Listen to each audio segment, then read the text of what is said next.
Olá, Diário TV na cobertura das eleições municipais do próximo dia 15 de novembro, onde você vai poder escolher quem vai comandar o município nos próximos 4 anos e também o legislativo, né? Você vai escolher os vereadores e o prefeito, vice-prefeito.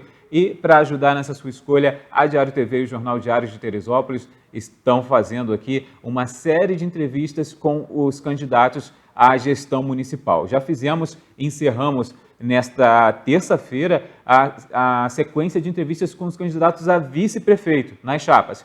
E nesta quarta-feira começamos as entrevistas com os candidatos a prefeito, ao cargo de prefeito em Teresópolis. Então você vai poder acompanhar aqui sempre ao vivo às 19 horas. A lista de candidatos está aqui passando na barrinha aqui direto, na barrinha da Diário TV. Você acompanha aí a data dessas entrevistas de cada um. Nesta quarta-feira a gente começa com o Rodrigo Koblitz, do PSOL, que está aqui já no estúdio. Também vamos entrevistar na sequência, estão marcados, né? A gente tem todo um horário, uma combinação com todos os candidatos. Foi informado o horário disponível a todos eles e a data, para que eles pudessem vir aqui e utilizar esse espaço para fazer propostas. Esse é um espaço unicamente propositivo, não é espaço para ser utilizado para ataques adversários, não é essa regra, não existe, não é possível, né? O candidato tem que se ater à regra de apenas trazer proposta, porque é para você aí de casa poder ter a sua escolha. Se tiver em dúvida, escolher o seu candidato ou conhecer mais aquele que você já escolheu, né? Então, por isso, nós estamos aqui trazendo todos esses candidatos, convidamos a todos, damos todo esse espaço democrático para que eles possam conversar com a gente e expor as suas ideias. Como eu ia dizendo, o Rodrigo Koblitz começa essa sequência dos candidatos a prefeito. Em seguida, o convidado da quinta-feira, Vinícius Clausen, candidato à reeleição pelo PSC. Geraldo Menezes, no dia seguinte, o Geraldo Menezes do PDT. Já na segunda-feira, Alex Castelar, do DEM. Luiz Ribeiro, do PSDB, na sequência. Depois, Leandro Neves, do Avante. E no dia 12, fechando a série de entrevistas, Pedro Gil, do Partido Patriota. Para fazer essa série de entrevistas aqui, a gente tomou uma série de cuidados, além de elaborar as regras junto ao TRE, ter esse referendo aí do TRE, essa parceria para a gente trazer a você tudo da melhor forma e da maneira mais correta possível. Também cuidamos aqui também da sanitização do ambiente, para ter um cuidado nesse momento de pandemia. É importante ter cuidado. Além de a gente respeitar um espaço aqui entre o apresentador e o entrevistado, também fizemos esse trabalho que você vê aí com a equipe da Mary Help. Esteve aqui nessa parceria para poder sanitizar o espaço, trazer todo esse cuidado para eliminar tanto bactérias, vírus e tudo que puder garantir, né, um máximo de saúde e de prevenção possível. Nesse momento de pandemia é um trabalho muito importante e esse é mais um cuidado que a gente tomou nessa série de entrevistas para poder receber os candidatos aqui na Diário TV. Agradecendo sempre a sua audiência. A gente então vai começar aqui a fazer a entrevista com o Rodrigo Koblitz, do PSOL. Ele que vai abrir aqui. Boa noite, Rodrigo. Muito obrigado pela sua presença hoje. E a diferença, né? Você que vem acompanhando aqui, a gente tem feito 2 blocos de 15 minutos com os candidatos a vice. Com os candidatos a prefeito, já muda. Nós vamos ter 3 blocos de 15 minutos, para você conhecer ainda mais as ideias dos candidatos. São 3 blocos de 15 minutos e, no final, mais 3 minutos de consideração para o candidato falar à vontade, aí, direto para você. Vamos começar, então, com o Rodrigo Koblitz e vou, então, marcar aqui o tempo. A partir de agora está valendo.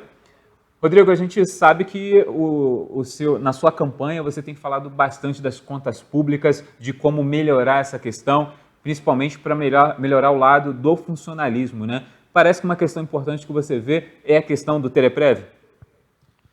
Boa noite, agradeço a vocês pelo convite e espero que a gente possa fazer um bom debate.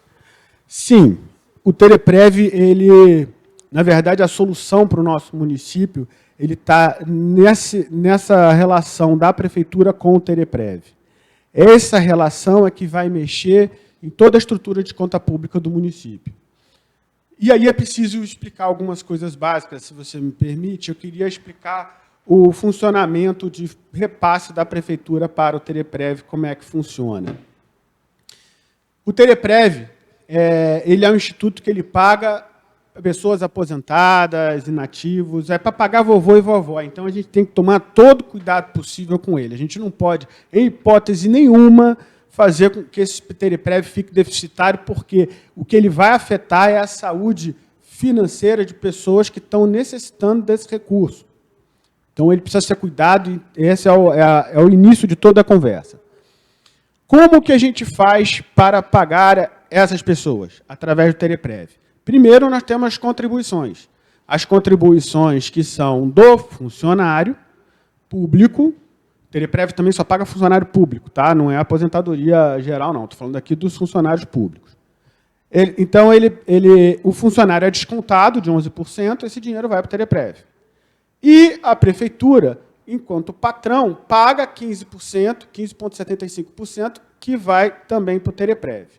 Esses dois valores, de patrão e funcionário, não está cobrindo a despesa que o Tereprev tem no mês a mês. O que aconteceu em 2017? Em 2017, a gente fez um cálculo atuarial, quer dizer, a gente fez uma previsão de gastos futuros, de quanto iria gastar, e falou o seguinte: olha, prefeitura, na verdade, assim, o cálculo atuarial é contratado de uma empresa, não pode ser, não é feito pelo governo, tem que ser contratado de uma empresa, e ele não é brincadeira, que a prefeitura tem que cumprir esse cálculo atuarial, porque se ela não fizer isso, ela perde acesso a alguns recursos, como, por exemplo, o fundo de participação do município. Então, assim, uma vez feito esse cálculo, ela tem que cumprir esse cálculo. E o que ela fez? Ela apontou que a prefeitura, o que o cálculo atuarial fez? Falou que a prefeitura tinha que aportar um recurso para o Tereprev. Além da contribuição, tem que dar um recurso para a Tereprev. Isso aí está girando em torno de 40 milhões de reais.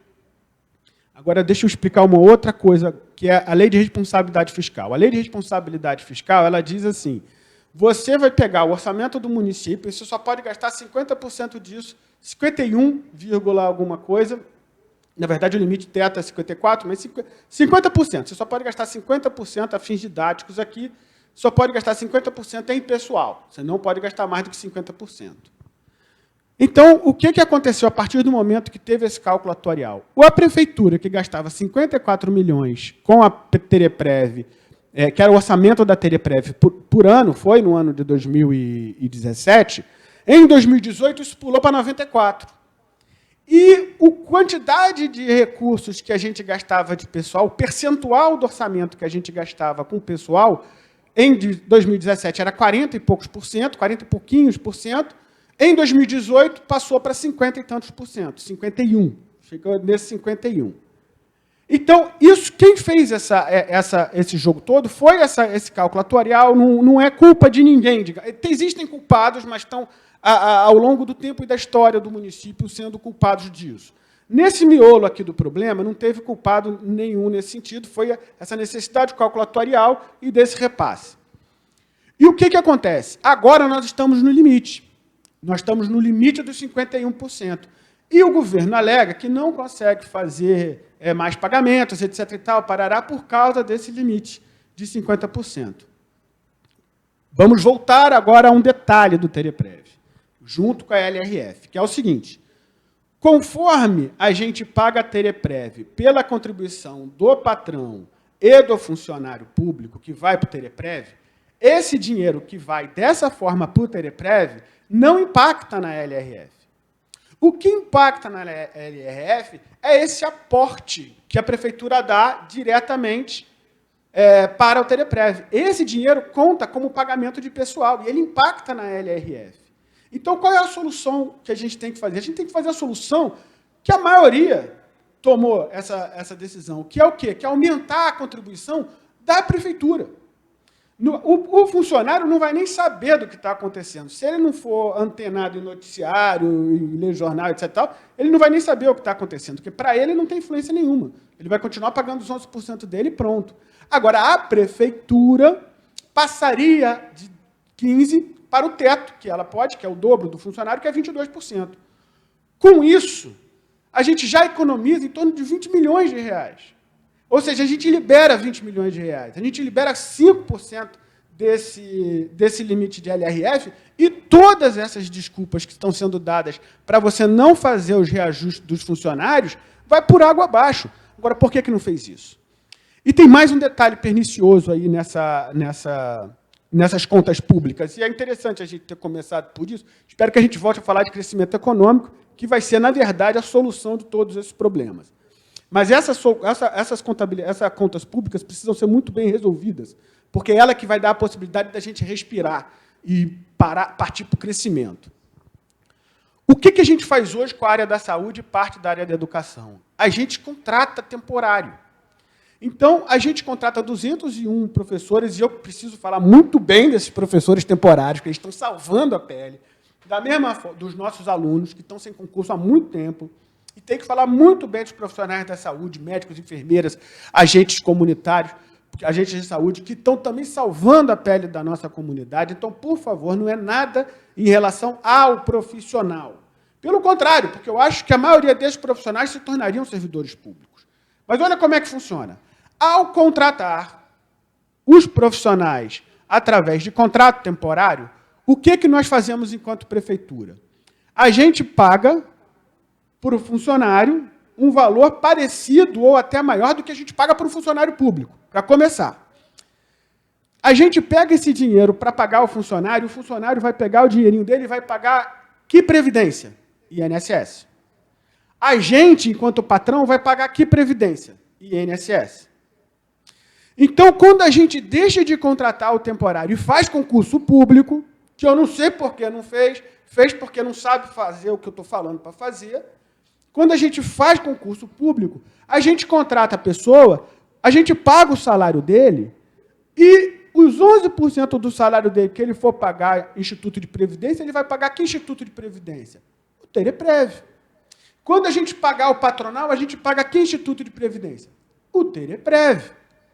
Então, com isso, a gente, com essa conversão de funcionário temporário para contratado, de contratado para servidor público, a gente vai pegar esses dois valores, que é de 11% do funcionário, mais 20%, que deveria ser 22% da prefeitura, do patrão, e vai trazer para o Tereprev. Esse dinheiro também vai diminuir aquele aporte que a gente falou, que é o pagamento direto. De modo que a gente tem como chegar muito perto de uma equalização se a gente apostar no serviço público. E eu não sei por que a gente não aposta no serviço público. Nós gastamos 26 milhões, é o investimento base da saúde, por exemplo, contratando os médicos temporários, enfermeiros temporários, técnicos de enfermagem temporários. Por quê? Nós temos que fazer concurso público para essas pessoas, para botar elas no serviço público e pegar esse recurso todo que a gente fica dando para o INSS e não dá nada para o INSS. Trazer para a Tereprev. Até porque ano a ano vão se aposentando, né? Estamos aí quase 20 anos sem concurso público, vão se aposentando, aumentando o custo do Tereprev e sem gente para aportar para poder pagar esse custo do Tereprev, né? Exatamente. E com mais um detalhezinho aí, que, na verdade, quando você ultrapassa o limite de 51%, que a LRF dá entre 51% e 54%, que aí é o limite máximo, se for para repor pessoal, por exemplo, você pode fazer, inclusive, concurso público. Então, não tem porquê a gente não ter feito concurso público, não ter servidor público é um equívoco. É um equívoco da administração pública não fazer esse concurso público. E se nós tivermos isso, os ganhos que a gente pode ter são imensos. Por exemplo, no caso da saúde, que nós temos pífios, 32,1% de estratégia de saúde da família sendo feito pelo nosso município. Pífios, ridículos números que a gente apresenta. O pior de toda a região. O pior de toda a região. 16 municípios que eu estou falando. Petrópolis, Nova Friburgo, Carmo, São João do Vale do Rio Preto, etc, etc.